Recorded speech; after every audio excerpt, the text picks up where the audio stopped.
आज अपने SSC boy series का डे 4 है। डे 4 में अपन समझेंगे कि जब एक्टिव से पैसिव बनाया जाता है तो कौन से टेंस में चेंज होगा, और टेंस ही आपका ये मानकर चलना 90% तक पैसिव वॉइस को कवर करने वाला। क्योंकि जब क्वेश्चन एग्जाम में आता है या पैसिव वॉइस में देखे तो आपको ये तो समझ में आ गया कि एक्टिव है या पैसिव है, लेकिन एक्टिव से पैसिव बनाए कैसे, कौन से टेंस का यूज होगा, यहाँ पर 90% तक स्टूडेंट जो है वो फंसता है और इसी वजह से वो क्वेश्चन नहीं बना पाता।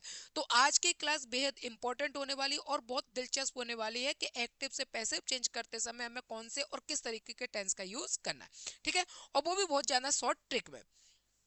चलिए अपन आगे बात करते हैं। तो सबसे पहले लिखा है rule number first. Rule number first क्या है कि एक्टिव से पैसिव बनाते समय जो रूल्स लगते हैं, यानी जिस तरीके से स्ट्रक्चर फॉर्मेट होता है उसको समझना।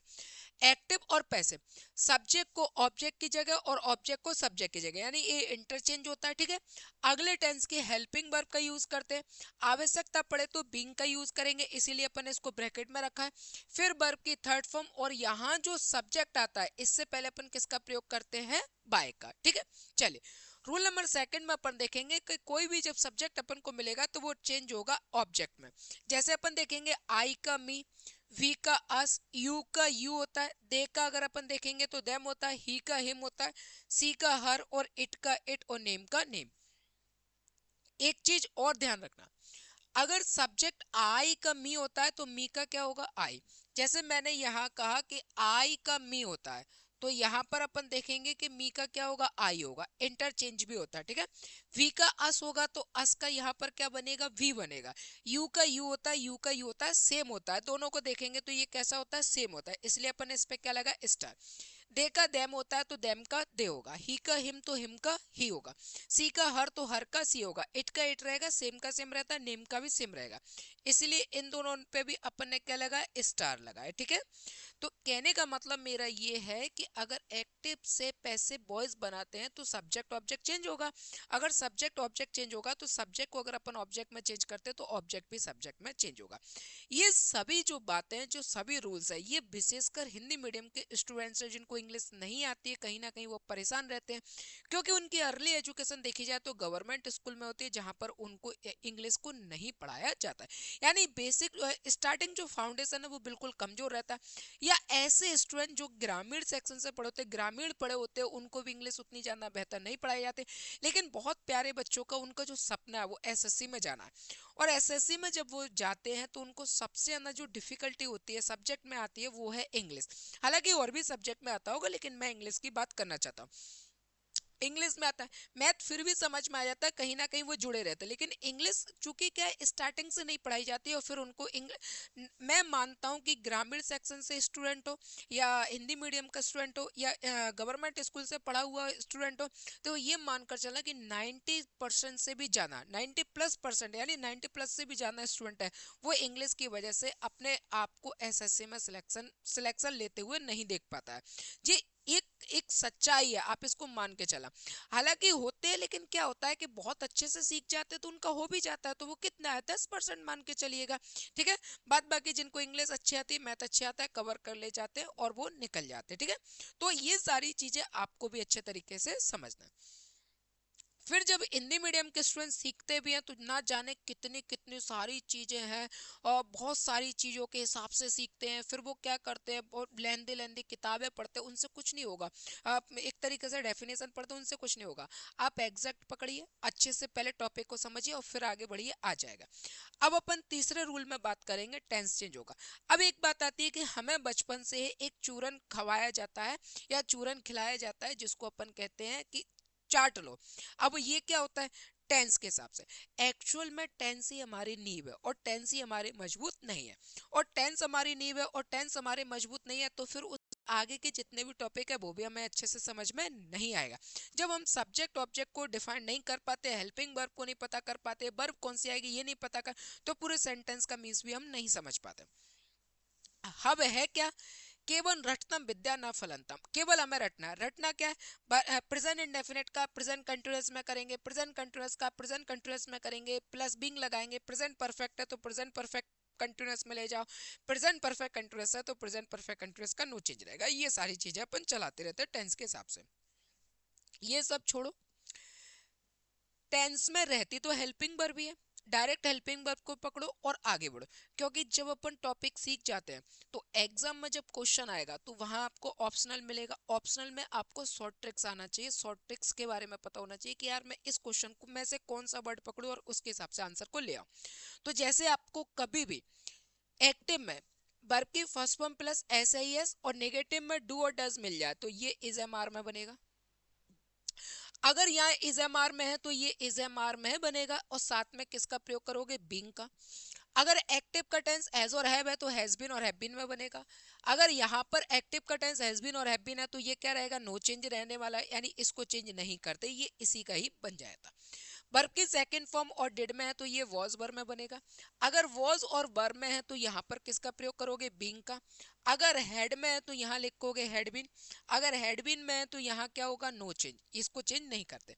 ठीक है, चेंज का मतलब पैसिव तो बनता है लेकिन थोड़ा सा क्या अलग तरीके से बनता है। अलग तरीके से क्या, वो सिंपल बनता है, अगला टेंस नहीं लेते, उसी हेल्पिंग वर्ब के साथ में थर्ड फॉर्म जोड़कर बना दिया जाता है, वो भी मैं आपको बता दूंगा। बिल और सेल के साथ बिल बी और सेल बी, बिल बी और सेल बी के साथ क्या रहेगा, नो चेंज, यानी इसको चेंज नहीं करते।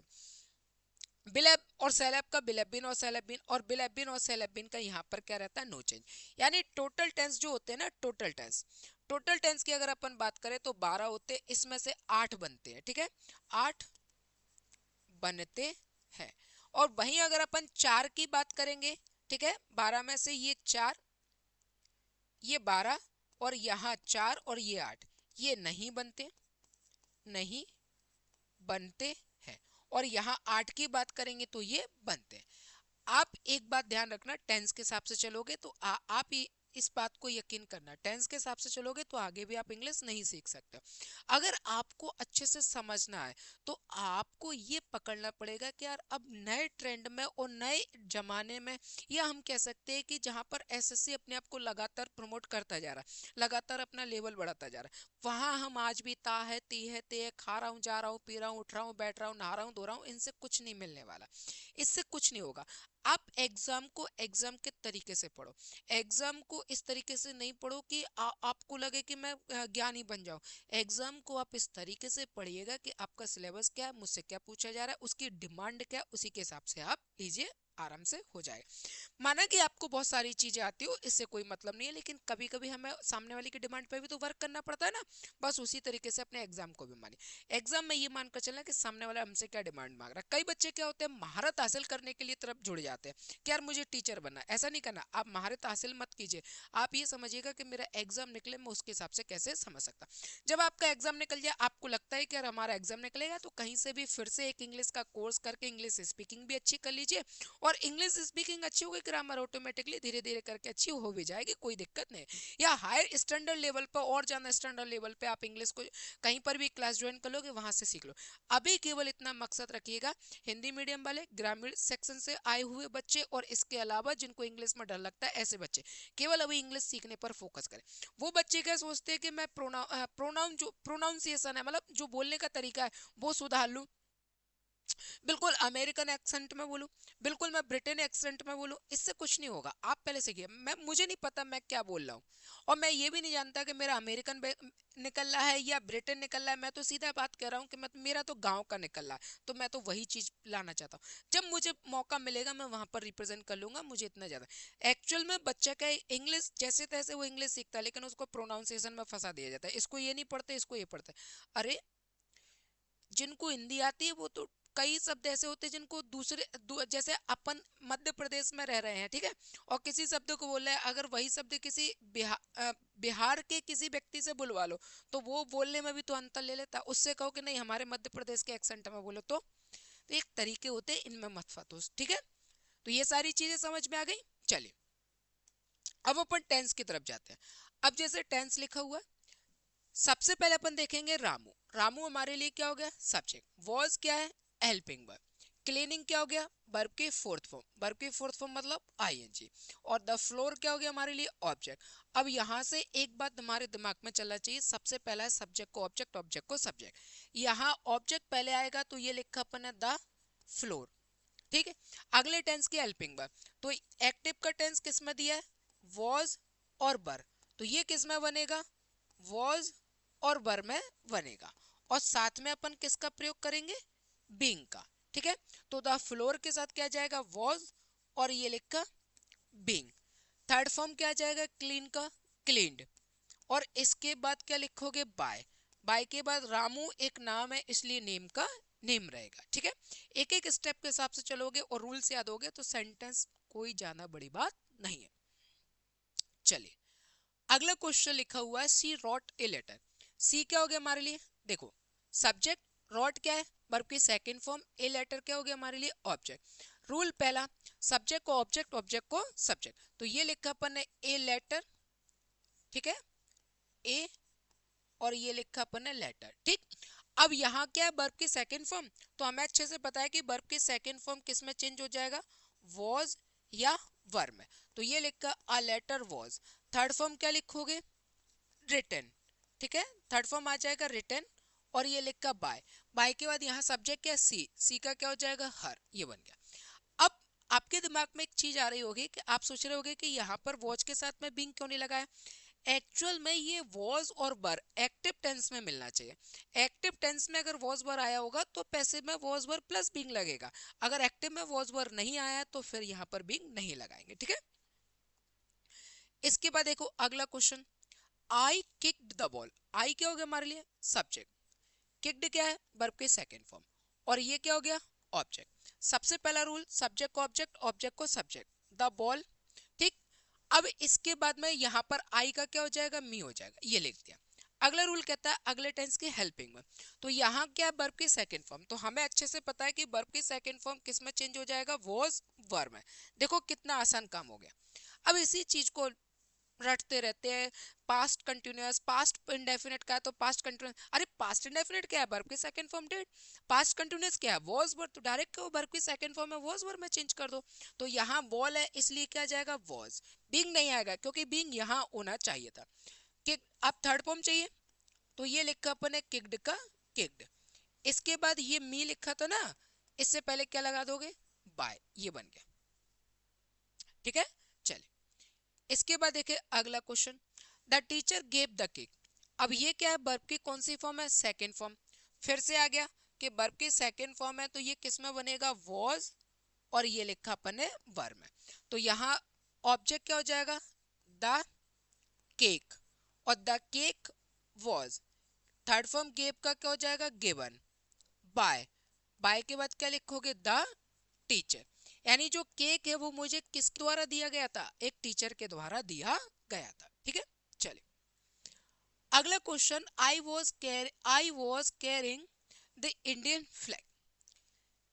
क्वेश्चन सबसे पहला जो क्वेश्चन अपन ने पढ़ा था वो क्वेश्चन भी किस में था, आप देखोगे वॉज और वर में था कि नहीं था। यहाँ अपन ने देखा कॉमन चीज क्या पकड़ी, वॉज वर, एक्टिव टेंस में वॉज वर है।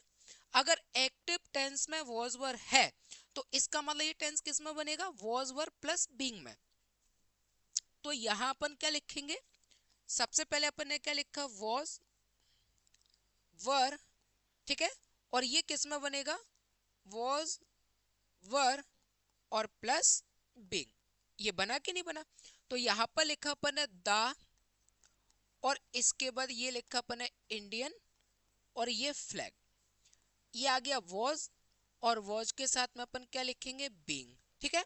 अब यहाँ पर कैरिंग लिखा, इसका थर्ड फॉर्म क्या हो जाएगा, कैरी, और ये लिखा बाय, बाय के बाद क्या, आई का क्या हो जाएगा यहाँ पर मी, बन गया। चलिए अब इसके बाद में दो प्यारे से क्वेश्चन मैं आप लोगों को दे रहा हूं, जो क्वेश्चन का आंसर आप लोग कमेंट बॉक्स में बताना, ताकि मुझे भी पता चले कि आप लोग कितना सीख पा रहे हो, ठीक है। सी इज, और ये लिखा अपन है राइटिंग लेटर्स, ठीक है, लेटर्स है। दूसरा, M S Dhoni scored a, और ये century, change into passive voice, change into passive voice, ठीक है। आप लोग इसको कमेंट बॉक्स में आंसर दीजिएगा। स्पेशली ऐसे स्टूडेंट जिनको इंग्लिश नहीं आती है, ग्रामीण सेक्शन से है, इसके अलावा हिंदी मीडियम से पढ़े हुए हैं, तो ऐसे बच्चों के लिए आई होप कि ये जो वीडियो है वो बहुत हेल्पफुल होने वाली है। ठीक है, और अगर आपको कहीं पर भी डाउट रहा हो या किसी भी प्रकार का डाउट रहा हो तो कमेंट जरूर करिएगा। और अगर आपका पैसिव वॉइस जो है वो क्लियर हो रहा है तो भी कमेंट करिएगा, वीडियो को लाइक करिए और एसएससी एस्पिरेंट्स के साथ में शेयर जरूर करिएगा ताकि उन लोगों की भी मदद हो। मैं चाहता हूं कि ज्यादा से ज्यादा ऐसे स्टूडेंट जिनको इंग्लिश नहीं आती है, डर लगता है, बेटा इंग्लिश सब्जेक्ट अच्छा है, ऐसा नहीं कि मैं सीख गया इसलिए मैं ऐसा बोल रहा हूँ, नहीं नहीं। मैं भी हिंदी मीडियम से हूँ, मैं खुद हिंदी मीडियम से रहा हूँ और हिंदी मीडियम में रह के मैंने अपनी इंग्लिश को अच्छा किया और इसके अलावा मैंने एसएससी एफसीआई को पेपर भी पास किया। तो इंग्लिश अच्छा सब्जेक्ट है, बस आपकी रुचि होना चाहिए। कोई भी सब्जेक्ट बेकार नहीं है, आपके आपका इंटरेस्ट आपको सब्जेक्ट की तरफ ले जाता है, बस बात इतनी सी और कुछ नहीं। जैसे मान लीजिए कि मैंने कहा कि आपको कोई सब्जेक्ट अच्छा नहीं लगता, क्या उसी सब्जेक्ट के टीचर मार्केट में नहीं है क्या? बिल्कुल है। अगर आपको मैथ अच्छा नहीं लगता तो मैथ का टीचर भी बहुत अच्छा है, इंग्लिश अच्छी नहीं लगती, इंग्लिश मैं पढ़ा रहा हूँ, ठीक है, और भी स्टूडेंट्स टीचर पढ़ा रहे हैं। इसके अलावा कोई किसी को रीजनिंग अच्छा नहीं लगता, नहीं दिमाग पे चढ़ता है, तो उनके लिए रीजनिंग का भी टीचर है। किसी को जीएस अच्छा नहीं लगता, रटना बेकार लगता है, तो एक से एक धुरंधर पड़े हुए हैं। तो कहने का मेरा मतलब ये है, इस बात को समझना बेटा, सब्जेक्ट बेकार नहीं, आपका इंटरेस्ट उसमें कम हो सकता है लेकिन सब्जेक्ट बेकार नहीं। ऐसा नहीं कि इंग्लिश कभी आएगी नहीं, आप जितना ज्यादा इंटरेस्ट उसमें लेकर आओगे उतना अच्छा सब्जेक्ट बनता चला जाएगा। ये तो वही वाली बात होती चली जा रही है कि जितनी ज्यादा शक्कर डालोगे चाशनी उतनी ज्यादा मीठी होगी, या अपन जितनी ज्यादा शक्कर डालेंगे उतनी मीठी चाय बनेगी। तो आप अपनी मेहनत करिए, सब्जेक्ट बेकार नहीं, ठीक है। स्पेशली हिंदी मीडियम के स्टूडेंट्स, ऐसे स्टूडेंट जो ग्रामीण से हैं, ऐसे स्टूडेंट जिनको इंग्लिश में डर लगता है, उनके लिए मैं हूं और आप आराम से पढ़ते रहिएगा सारी चीजें, ठीक है। किसी भी कमेंट को करिएगा, मैं आपको जरूर बताऊंगा। नमस्कार, जय हिंद।